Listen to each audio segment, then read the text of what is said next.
আসসালামু আলাইকুম প্রিয় শিক্ষার্থীরা, আশা করি সবাই ভালো আছো। আজ আমরা অনুশীলনী কাজ 2 এখান থেকে আলোচনা করব। তো এখনও যারা চ্যানেলটি সাবস্ক্রাইব করনি জলদি জলদি চ্যানেলটি সাবস্ক্রাইব করে রাখো, আর যারা সাবস্ক্রাইব করেছো তাদেরকে অসংখ্য ধন্যবাদ। তো চলো আমরা ক্লাসটি শুরু করতে যাই। আর এর আগে একটু বলিনি, তোমরা অবশ্যই চ্যানেলটি সাবস্ক্রাইব করে লাইক কমেন্ট করবে। আর লাইক কমেন্ট করার সময় কমেন্ট বক্সে অবশ্যই লিখবে তোমরা কি এখন বিদ্যালয় বা কোন জেলা থেকে আমার ভিডিও ক্লাসগুলো করছো। তো দেখো এখন অনুশীলনী কাজ এখানে বলা আছে,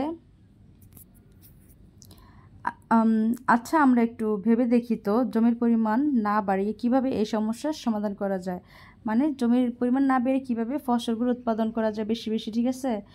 দেখো এখানে কিন্তু এই গল্পটা আছে। এখন চলো আমরা একটি গল্প পড়ি। গল্পটা আশা করি তোমরা পড়েছো, ঠিক আছে।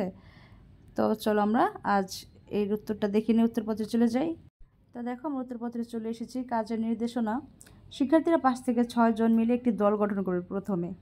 তারপর তারা জমির পরিমাণ না বাড়িয়ে কিভাবে একই সাথে দুটি দ্রব্য উৎপাদন করা যায় তার চিন্তা করে দেখবে।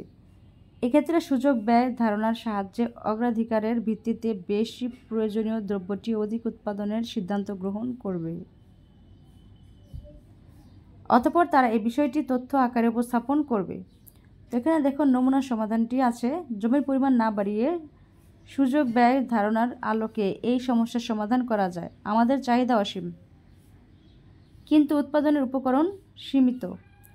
ভূমি, শ্রম এবং মূলধনের সীমাবদ্ধতা রয়েছে। আলোচ্য অংশে জমির পরিমাণ সীমাবদ্ধ থাকায় আমরা ইচ্ছা করলে দুটি দ্রব্য একই সাথে অধিক পরিমাণ উৎপাদন করতে পারি না।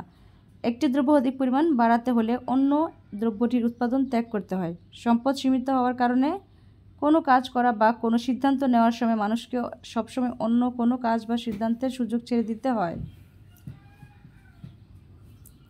কোনো কাজ বা সিদ্ধান্তের সুযোগ ব্যয় হলো সে কাজের জন্য মানুষ যে কাজ বা কাজের সিদ্ধান্ত ছেড়ে দিয়েছে। একজন কৃষক একটি নির্দিষ্ট জমিতে ধান ও গম দুটি বেশি পরিমাণ উৎপাদন করতে পারে না।